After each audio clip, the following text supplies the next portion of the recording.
Hello, everyone. I'm Kanisha Grayson. I'm the founder and president of the Art of Applying and your hostess for the Art of Applying video series. And today we have one of my favorite clients of all time, Kenny Eneboe. He has a runaway success story. So you're going to learn all about it today. It's the stuff of movies. If they made movies about applying to business school, there's failure, there's discouragement, and there's triumph. It's fantastic. Hi, Kenny. So now that I've given you such over the top introduction, why don't you just tell everyone just a little bit about yourself? Absolutely. So, like Kanisha said, I'm Kenny Eneboe. I was born and raised in the San Francisco Bay Area. Went to college at Purdue in Indiana because I'm the type of person that I like to experience a lot of different new things when I have the opportunity to. So Purdue was a great opportunity for me. Was very involved in marching band, got my degree in industrial engineering, and then ended up having a really exciting opportunity back in the Bay Area, not doing tech, which I know is surprising to hear in engineering going to the Bay Area, not doing technology, but ended up working for a couple manufacturing companies there. After a while, I found that my interests in industrial engineering, which really focuses on efficiency, comes down to my passion for making organizations better. And it was something that when I started considering my future, I knew that getting an MBA would be a great way for me to gain a lot of skills that I knew would be very helpful for me in developing myself professionally and in a lot of ways personally. Like I said, I really like marching band. I've been doing it for a lot of my life. I volunteered a lot of my time after graduating from Purdue to teach a high school marching band. And ultimately, one day I would like to be involved in it some more because I see a lot of the benefits of activities to teaching younger students about what it's like to work in teams and to develop themselves as leaders and as people. Oh, there's more. Yeah, I know. Believe it or not, I don't just study and teach marching band. When I do feel the need to exercise, I like to ride my bike.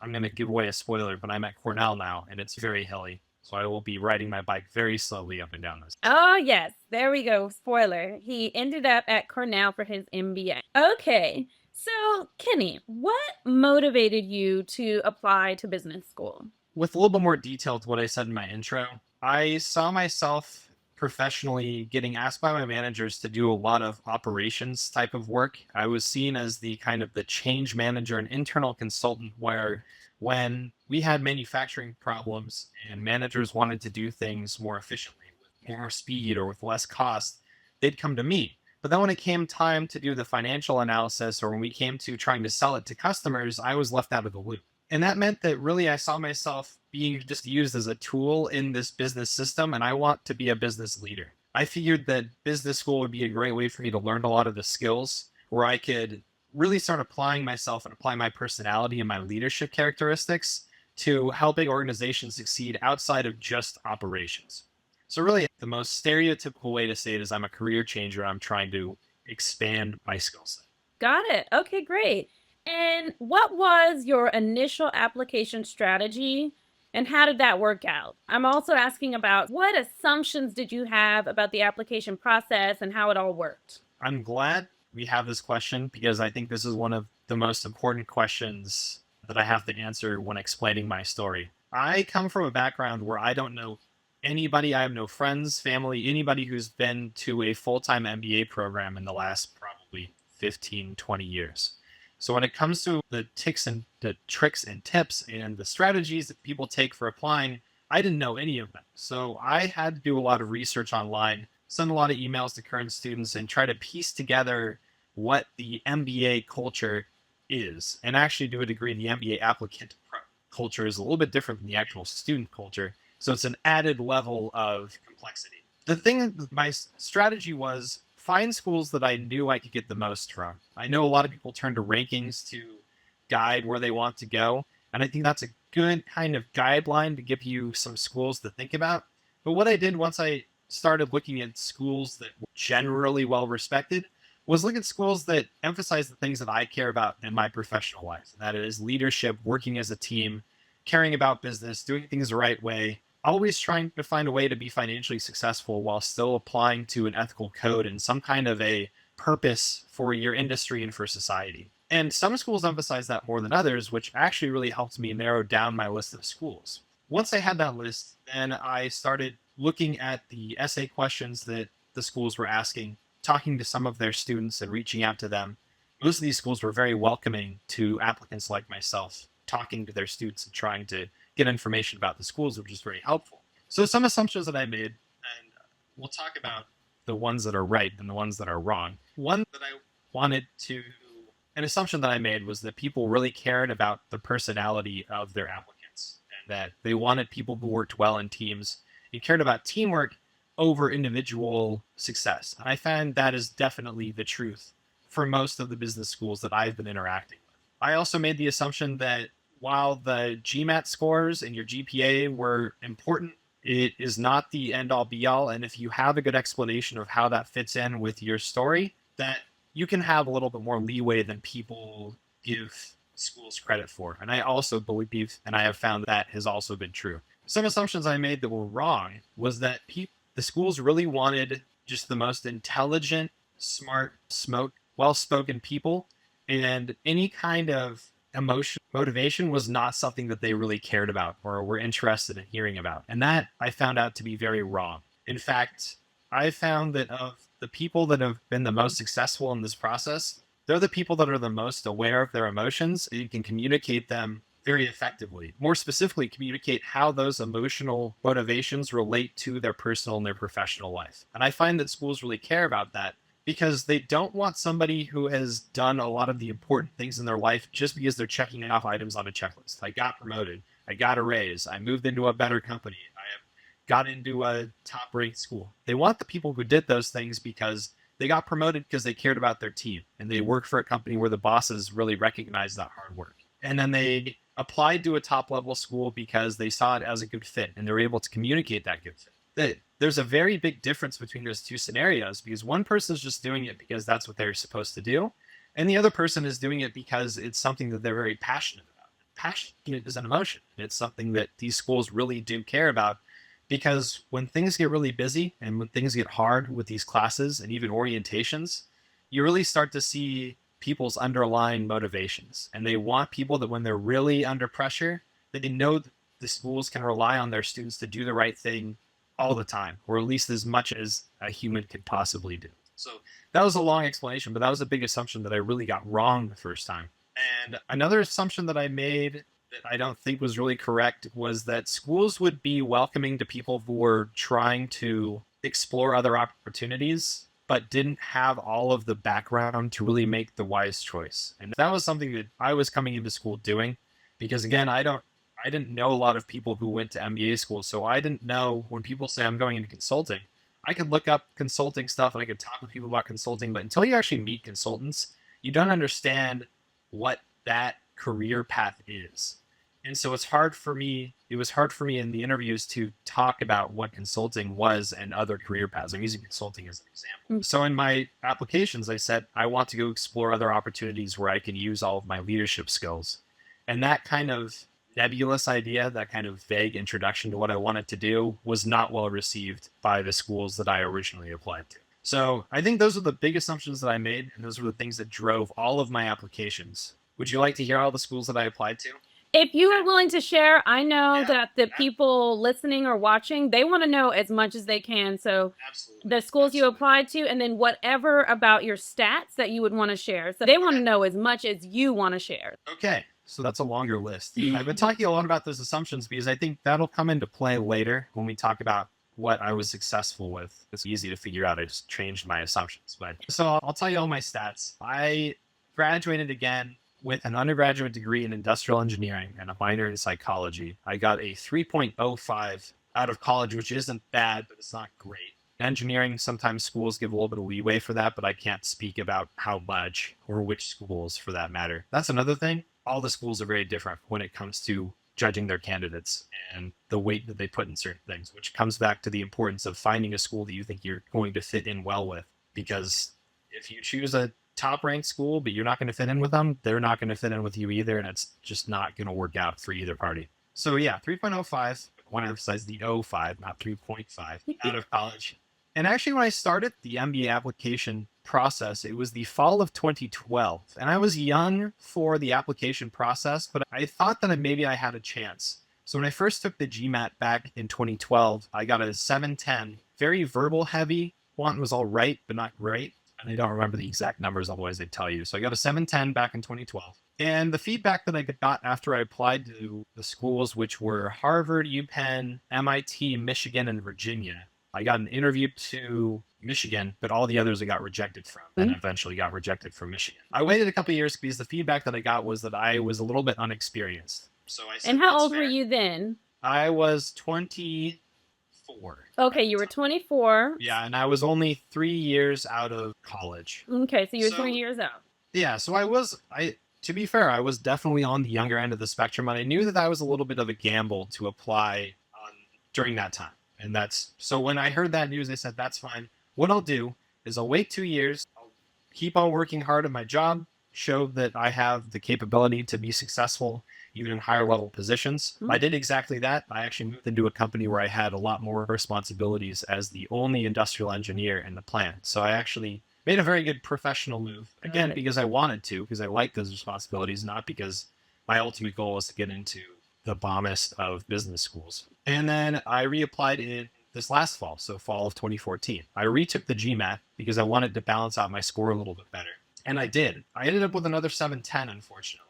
I balanced out my verbal and my quant a little bit more. A little bit lower on the verbal, unfortunately, but a lot higher on the quantitative. Got a 6 on the writing, got a 6 or a perfect score or whatever on the integrated thinking. That's what it's called. Although I've heard from many people that nobody seems to care about those, which is very sad. The 2 perfect scores I got, everyone's like, out of here. And I applied to some different schools because I got some more information and found some new things. So I changed my list a little bit, and I applied to 5 schools, which were Michigan and Virginia and MIT were same as 2 years previous. And then I also applied to Duke and Dartmouth. Okay, so let me stop you right there. Yeah. So this is round 1, 2014. 2014. So now you're 26 when you're applying? Yes, I'm 26 when I'm applying. Okay, go ahead. Yeah, thank you. Yeah, that's very good to point out. And so at this point, I've been out of school for 4.5 years, going on 5 when I would start school. And I went to Dartmouth because they have open interviews, and I interviewed there. I thought it went very well. Went to Duke, had an interview there. Didn't think it went as well, but it was still serviceable. But a lot of really nice people, a lot of great people. I was impressed with all the schools and the people that I met at all of the open events that they had in the Bay Area, and also when I did my campus visits. So I was very excited and actually very optimistic about my chances of getting into a school. Unfortunately, I did not get an interview with any of the schools, and I was obviously denied from all of the schools, that was a very tough thing for me. As the rejection letters started coming in, I knew that my next step would have to be working with a consultant because whatever I was doing was not going to work. But even having a plan for the future, it's still hard when you've spent so much time writing these essays, digging yourself apart. It's strange because as much as business school is marketed as this big networking opportunity and you talk with all these people and become a great professional, personal person, the application process is incredibly introspective. And you have to think about your own motivations and your own actions at a level of detail that I have never even come close to previously. So when you put absolutely everything you have and you're just like telling secrets basically to all of these schools, and they all just say, oh, unfortunately we had too many good applicants, so we can't let you in. It's just, I wouldn't call it depression. It was just this level of like disappointment of how is it that I've done so many good things in my life and I know I'm a good person. I've gotten recognition at my job. I've gotten recognition from family members. The whole world is rooting for me, and nothing I did was even close enough to get an interview. Just to get shut down so hard. I was really questioning like my path that I had taken in life. Like I know it sounds extreme, but honestly, it makes you wonder, what did I do or what am I not doing? What is happening? What decisions have I made that have been so different from these other applicants that I'm missing out on? So that was tough. And it was tough because naturally the holidays, so Thanksgiving and Christmas, everyone's heard that you're applying to all these schools. I actually had a friend who asked me like, hey, Kenny, I heard you applying to schools. Have you heard back? I'm like, yeah. So which ones did you get into? I'm like, oh no, unfortunately I didn't get into any of them. And he laughed. He's like, no, really? Like they all said no. He's like, are you kidding me? And I said, yes, I don't know what to tell you. I didn't get into any of the schools. Like, oh wow, I'm really sorry to hear that. And I bet he felt so bad for laughing. Yeah, I'm sure he did. He's a nice guy. Yeah. He apologized, but he laughed because he didn't believe it. He didn't think that was possible. Yeah. but it's definitely possible. I'm here to tell you. So at this point, again, I've been denied from 10 straight schools. And so I'm starting to look, as the rejection letters come in, I get a call from my youngest brother who was visiting my parents in Austin, Texas, home and headquarters of the Art of Applying. And he said, yep. And he said, I was at this Christmas party and I met this consultant. Her name is Kanisha. And I think you should really work with her. She seems like a really nice woman. And I said, okay, Justin. Well, the plan is if I don't get into any of these schools, then I'm going to have to work with consultants. So sure enough, a few days later, I got the final rejection letter and I said, okay, that's that. Got to move on to the next round. And I contacted you. And that's when we started the whole next phase. So sorry, I moved way beyond. I don't remember the question. Yeah, no, it's great. I started getting on a roll. Sorry. You did. You got on a roll, and you are an excellent speaker, Kenny. I don't know if I told you that already. Man, you need a podcast. Actually, it's funny you say that. A fellow Johnson student and I are thinking about doing a podcast. So I may give you some information. We don't know what the name of it is, but we know it's going to be about life at business school, and not all the serious stuff of like tips for getting in, but just like the silly things that happen during class and what it's like to be a student again after being a hardworking professional. So Absolutely should. You have got an amazing speaking voice. Actually, just something that might be of interest to you. I actually just did mock interviews yesterday at McCombs. They sent me like a frantic email. Hey, can you please come and do some mock interviews for our undergrads who are interested? They're non-business majors who are applying to these business jobs. So they come and do a 10-week program. It's an 8-week program, and the capstone of it is mock interviews with real recruiters. And so I came to fill in for, I can't actually hire tons and tons of graduates, but I came in to fill in for a sort of a real recruiter. And one of the feedback I had to give to so many other students was watch the ums. You have no ums. I do have to give a recommendation when it comes to speaking is I find it very helpful to write out things that I want to say and practice just reading what is on the page in a natural tone. Also, an organization called Toastmasters, which sounds like an old-timey old guys club, but it's actually very helpful because you do get a chance to speak in more formal environments and get very positive feedback. So if you have, for all the people out there, if you happen to be at a company where they offer Toastmasters and you're interested in speaking more effectively, I don't want to say better because everyone has a better idea of, or a different idea of what better is. If you want to speak more effectively, be able to communicate your ideas verbally, that's a great organization to join and really get involved. Thanks for the plug. My assistant Henry, he's in Toastmasters here in Austin, and he just loves it. It's a great organization. So it's Christmas. You are devastated. Your very sweet younger brother that I met at the Christmas party along with your mom are like, work with Kanisha. I didn't realize it was your brother. I thought it was your mom. And I was so surprised that you actually contacted me just because, I don't know, I pitched myself to people's parents all day. I did it. I was just in New Orleans in the pool and pitched myself to some parents of a 25-year-old I thought could use my services. So I was so happy to actually hear from you. What doubts and or fears did you have about working with me or with a consultant in general, since you had been doing it on your own thus far and you had never even met me? Yeah, I like that question a lot too. I really wanted to make sure that when I was applying to schools, I was myself and I was demonstrating and talking about my genuine skills and experience and passions. I didn't want to go to a consultant and have them say, here's this recipe we have for success. Please write down, fill out this form. We'll turn it into an essay with you and then we'll submit it. Because I still firmly believe that if you've really displayed your full personality and a school rejects you, it really is meant to be. Because if they don't like what you've been saying, I promise you, you're not going to like what you hear when you show up and you talk to the faculty, but especially your other classmates. Because if you're talking about things like, oh, I care about making a bunch of money and really making sure that I can be financially successful, and you show up and all the other classmates are, we want to save the great blue whale, and you're like, this is not what I'm thinking about. It's not that either of those are necessarily wrong, but it's just not going to be a good fit. And that was what I was worried about working with you, or really any consultant, would be changing my message so much that I would get into school, but it wouldn't be the experience that I was working so hard to get into school for. Exactly. So you have a very strong sense of integrity, and you wanted to make sure, A, that you're the one writing your own essays, and B, that they actually reflect who you really are, so that it's not some pretend person who gets into the school, you get there and real Kenny is not actually loving it. Correct. Absolutely. And Okay. again, a spoiler, that strategy has treated me very well in my life with the jobs and the schools and the organizations I've been a part of, and it's certainly working out well for me now. So that is one thing that, trust me, I know how hard it can feel to not get in any school and the desperation that you feel of just, I just got to get in somewhere and I can prove myself later. I think the strategy has to be, how can I really, I must not be exploiting myself in it in my own entirety. I think that has to be the thought you have, not the, I just need to get in. I completely agree. The very woo woo way that I say it to my clients is don't think about, oh, I'm competing with every other person applying. You are competing with a lesser expressed version of yourself. You Correct. want to make sure that you are submitting the technicolor version of Kenny, not the like sepia black and white version.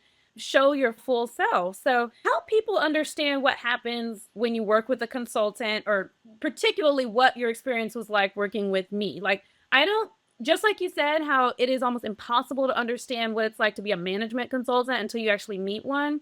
I Yeah. think it is very hard for prospective clients to understand what is working with an admissions consultant. Kanisha seems nice on camera, her blog seems cool, but what actually happens? What happened in your experience? Sure. I'll tell my story and I'll point out some important things that happened along the way. So, again, the holidays roll around. I think we start working together, or we have our first meeting on like the 23rd or 22nd of We're so December. close to Christmas. Seriously, it was almost Christmas. And so we talked. And what we did is we went over for an hour. You went over my old essays and you went over my old applications. And we talked about the things that I talked about through the interview. And you gave me very fast and very honest feedback, which was a theme of the entire time that we worked together.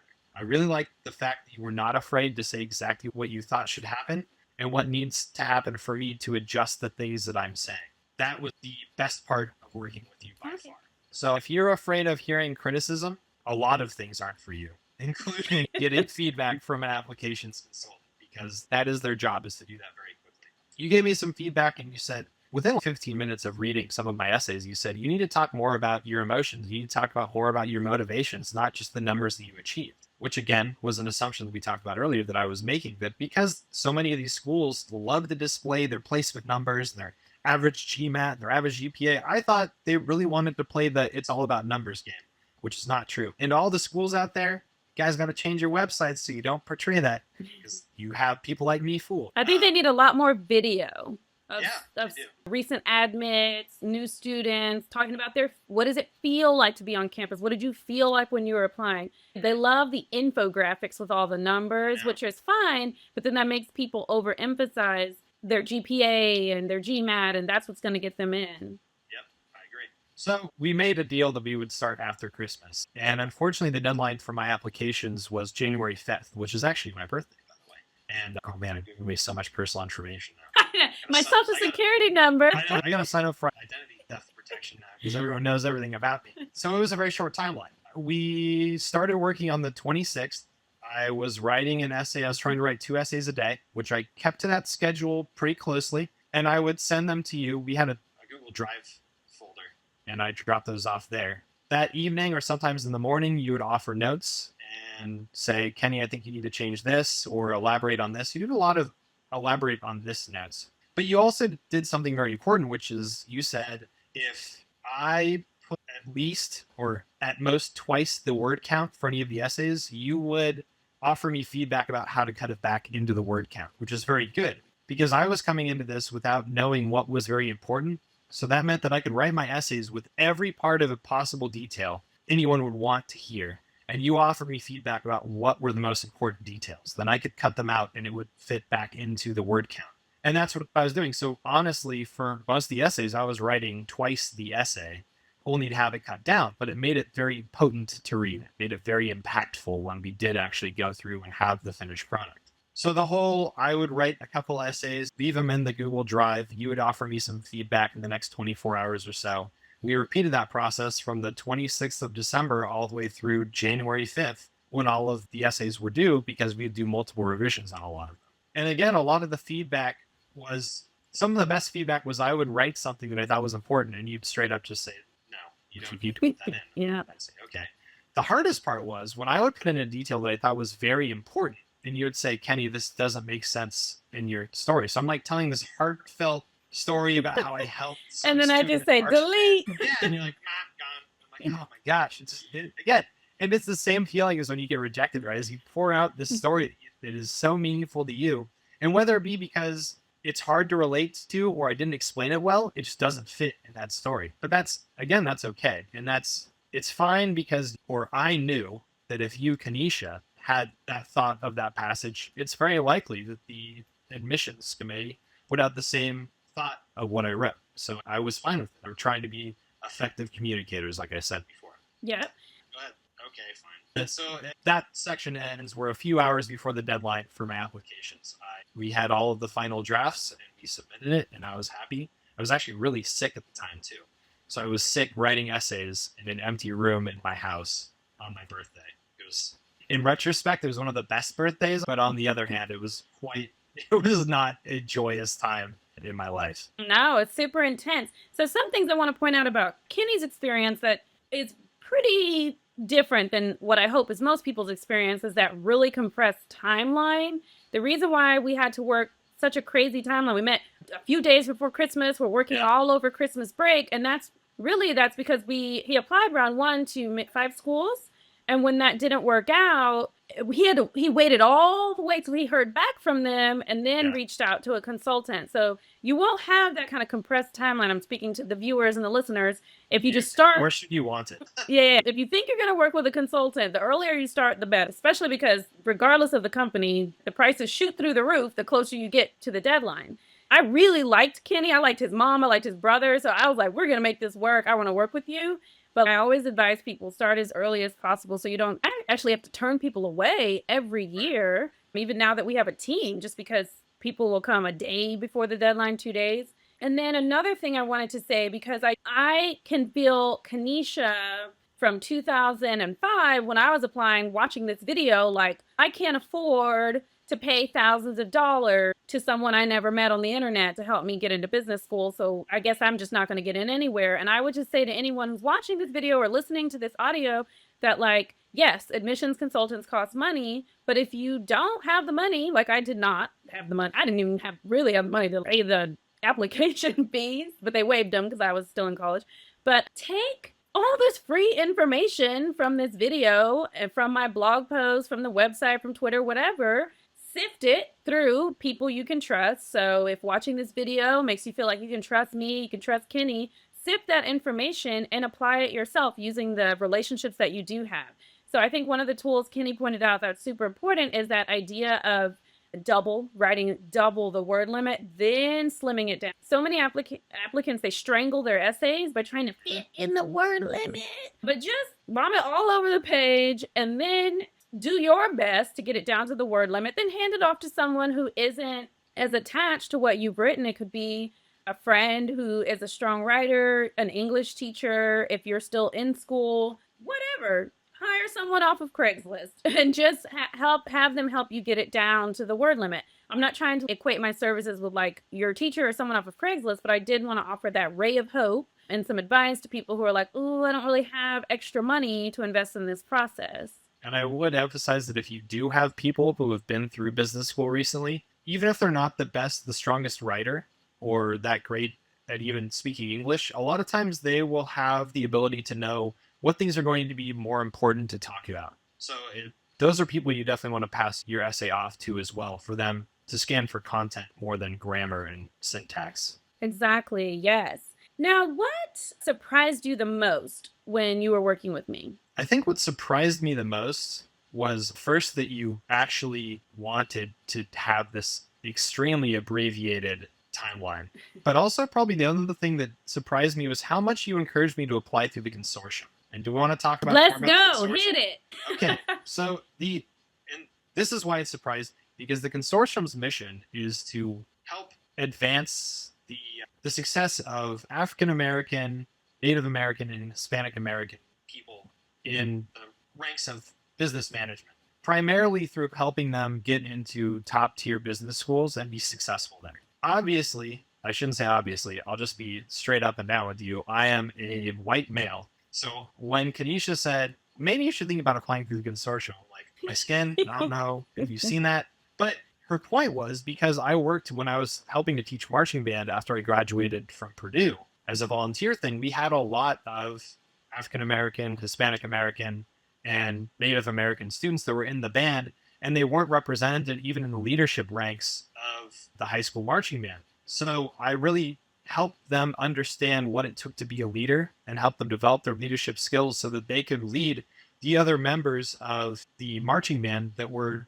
from their cultural background, which isn't to say that people need to be led by people of their own ethnicity, but it is to say that everyone can try and help build diversity. And a great way to help with diversity is to have people from different backgrounds get together and work together. And especially in the Bay Area in California, it was very common for students of Asian background to have a very different outlook on their school experience than someone of a Hispanic background or of a white background. So building diversity is really the name of the game for the consortium. And it just happens to be that they have pointed out the African American, Hispanic American, and the Native American people, because they're a group that really is shockingly underrepresented in the ranks of business management.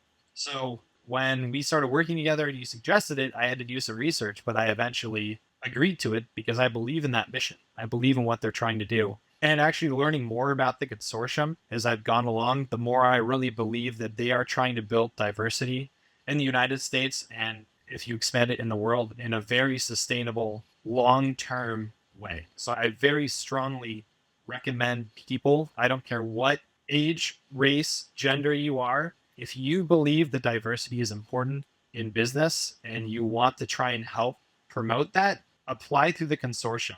It's a different application method. It's actually streamlined and easier. And you will have to write an essay about what you have done to help the mission of the consortium. But it's not, as much as sometimes people want to try and make race sound like a club that you can join, it really is trying to help American businesses be better by including everyone in the country in our capitalist environment. Beautifully said. So I want to just add some few facts or things about the consortium, just for anyone who's watching or listening. You do have to be a U.S. citizen or permanent resident. So unfortunately, our international students are not currently eligible to apply to business school through the consortium.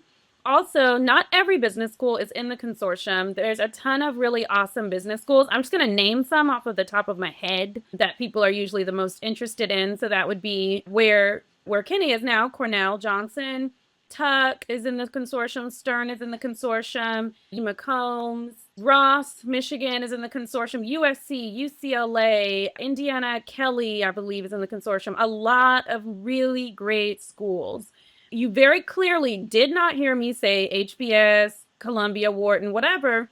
I'm not exactly sure. I went to a meeting about this at HBS, and I'm not exactly sure why they are not in the consortium. I think part of it is that they actually may not be having as much trouble attracting U.S. students of color, but it also may have something to do with actual internal school policy, like university-wide policy. I'm not exactly sure, but we were throwing, other alumni of color and I were throwing around like, why don't we offer some scholarships and get more Black students away from Stanford to come to HBS? And it was just, for whatever reason, scholarships were not on the table. I do also know that they told us in some of the events that there are actually several other schools that are in the works of trying to join the consortium right now. Oh, so fantastic. Schools are interested in becoming involved. Good. And schools join and leave the consortium on a year-to-year basis. So the schools you heard me just say, this video is 2015. You may watch this a year or two from now and you need to just check to see what schools are in it. But the consortium is awesome.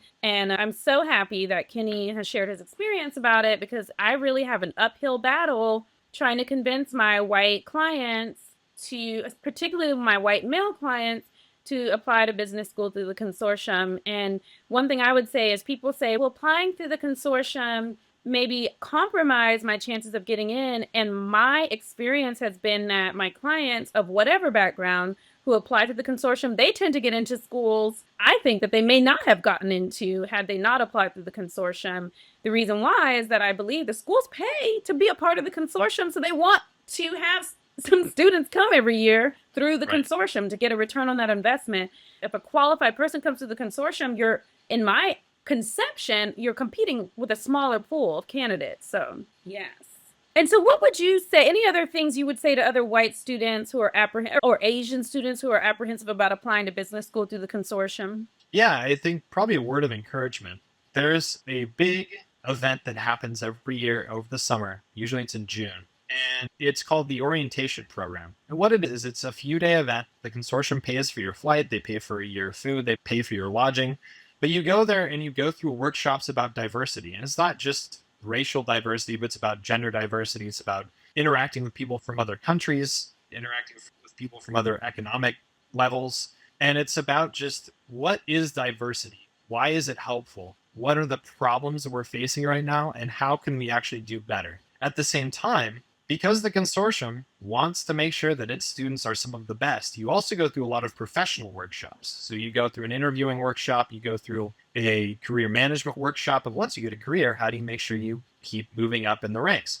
And you also go through a lot of workshops that are just about talking about different industries and job functions, which are very helpful to me because, as I mentioned before, I was a little bit uneasy about what path I wanted to take coming out of business school. So that information was very helpful. It also means that at the end of the day, all of the people in the consortium, the goal is to have them be very aware of what diversity is importance and how they can make the economy better through diversity, and also how they individually could be very effective students at business school and effective professionals when they get out of business school. And I think that it was a very helpful experience. And it was something I was very nervous about because I am a white male. I don't know the exact number, and I'm sure the data is available somewhere on the consortium site. There were about 450-ish people at, we call it OP, the orientation program. And there was a time when they had people stand up, like, okay, if you are African American, Oh, really? Right? And if you're Hispanic American, stand up. If you're a woman, stand up. And like, if you were a white male, stand up. And I was one of 3 white males, or at least 3 people who identify as a white male. And that was a little bit scary because that was like one of the first workshops. Like, oh man, I'm going to be the odd man out. Through the course of that event, I was welcomed. People said hello to me, talked. We talked about interesting issues. We talked about race issues and gender issues. I was not singled out, and I did not feel left out in any way. I would say the people that I met at OE were some of the nicest, most hardworking, sociable, generous people I've met through all of my application process.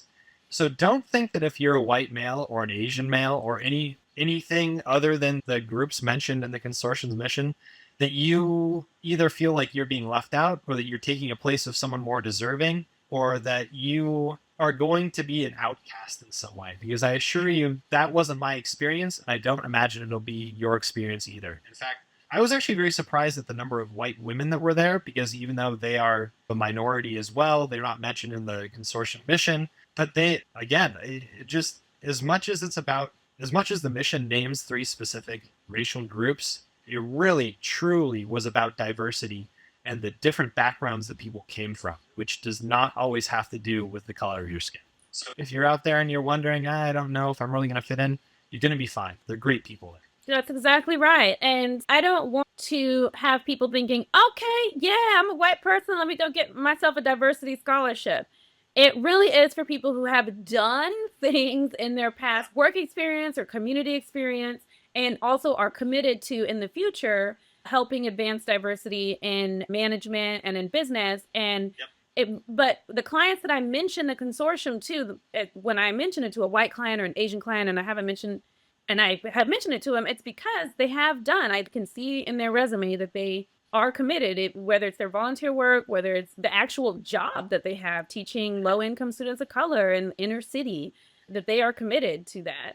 So that was just one thing I wanted to add. And for the consortium, there's 3 levels of benefit. The most basic level is what Kenny has spent a lot of time talking about, which is that streamlined application process. And then OP, the orientation program, where you get to meet everyone from all the different consortium schools, all expenses paid.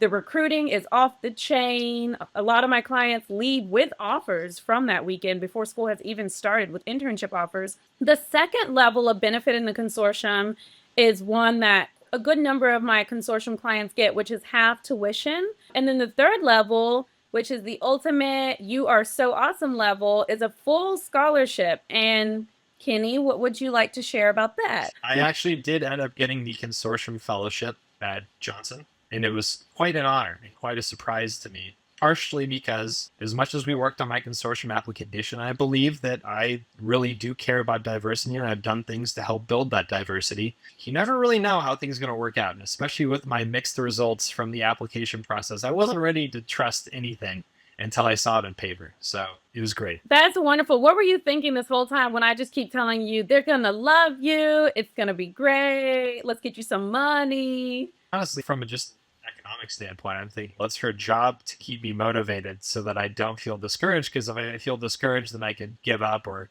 I won't recommend her to other people. So she's probably just trying to keep my spirits up. Or I shouldn't say probably. You could have just been keeping my spirits up because you were trying to keep my business, right? And so I said, okay, we'll see how things go. But again, after you get so many no's for so long, I'm really wondering maybe this really just isn't for me. So when you told me those words of encouragement, I said, I know I'm a great applicant. I know I can fit in. I already know that, but no one else seems to. So we'll see how all this pans out. So I believed you. It was nice to hear those words of encouragement, but it was, you believe it when you see it. Right. And then you saw it. So just to be clear for anyone listening, he got a full scholarship through the consortium to Cornell. And also, because Kenny is too modest to say it, he got another offer for a full scholarship from a different program at Cornell. Which one did you end up accepting? Or I ended up accepting the Park Fellowship. It's a leadership fellowship. In my experience, in my opinion, it is the best leadership development program of any business school in the world. I do have to say one of the big reasons that I chose Cornell was this leadership program. But if you pride yourself on your leadership experience and you think that leadership is an important trait that you want to develop and make sure that you maintain through your personal and professional life, there's no better place for you than Johnson. And I can say that very confidently because it was one of the reasons that I put them on my list of applications. Again, everyone has different priorities for what they want to get out of business school. Sometimes people know that they have a job they're coming right back to and they just need to be promoted. That's fine. But for me, I really pride myself and I really focus on my leadership abilities. So getting into this leadership development program at Cornell was a great honor. Obviously, a full ride is fantastic as well, but I would have taken it even without the money. Don't tell them that. And I'm really excited for that opportunity. It's a lot more responsibilities and a lot more opportunity to grow. Those are things that I care about a lot. One of the reasons I applied to business school to begin with. I'm so excited for you. So, do you have any last pieces of advice for aspiring MBAs? And then maybe just a little bit of sharing of just about Johnson and what it's like. This is you on campus in your dorm. Yeah. So advice, I actually put together a list of questions. I had one of your clients actually send me an email about my tips. And I sent her a bunch of questions that I think people really need to answer before. Need is a strong word.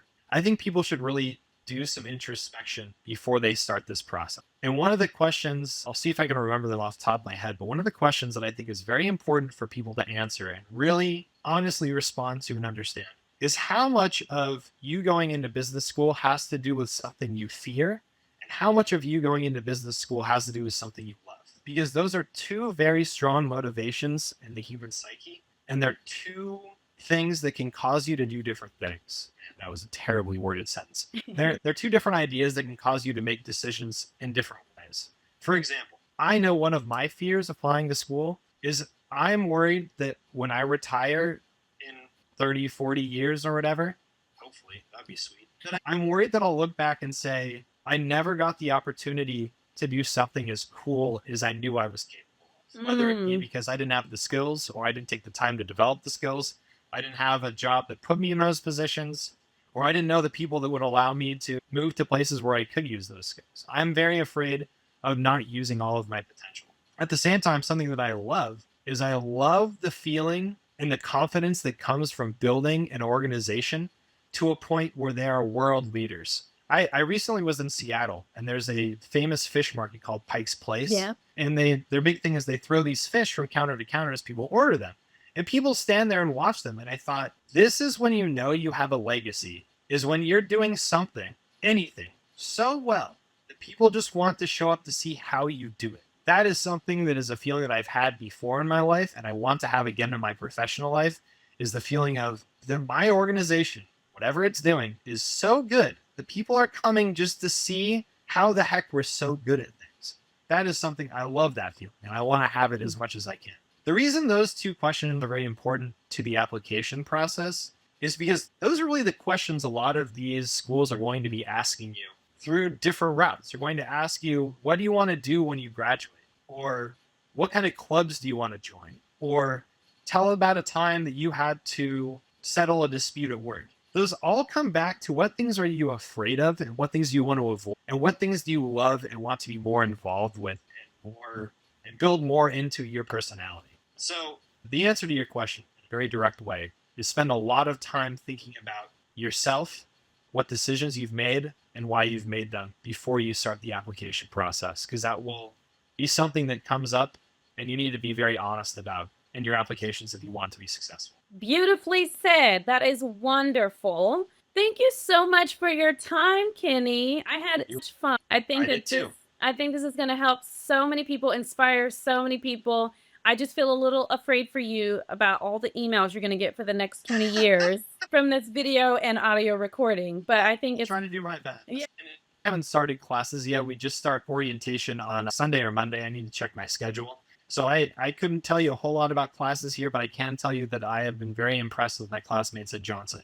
The campus is obscenely beautiful. If you go look up Cornell on Google, it'll show you these pictures of like these lush green trees and like, yeah, whatever. There's 3 days a year when it's not snowing in Ithaca. No, it's stunningly beautiful here. I made a recording of what it sounds like for me to fall asleep because I can hear crickets on a waterfall. wow. It's bananas. So if nature is for you and you can stand cold weather for 9 months a year, the scenery at Johnson is excellent.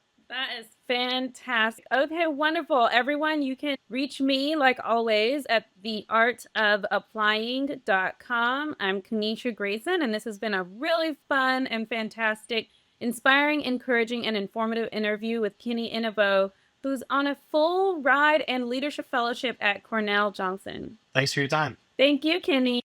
Thanks for watching. Are you ready to take your application process to the next level? The Art of Applying helps you get into the graduate school of your dreams and get money to pay for it. Book a free quick call from the link in the description to get started. And subscribe to our channel for more application tips and success stories.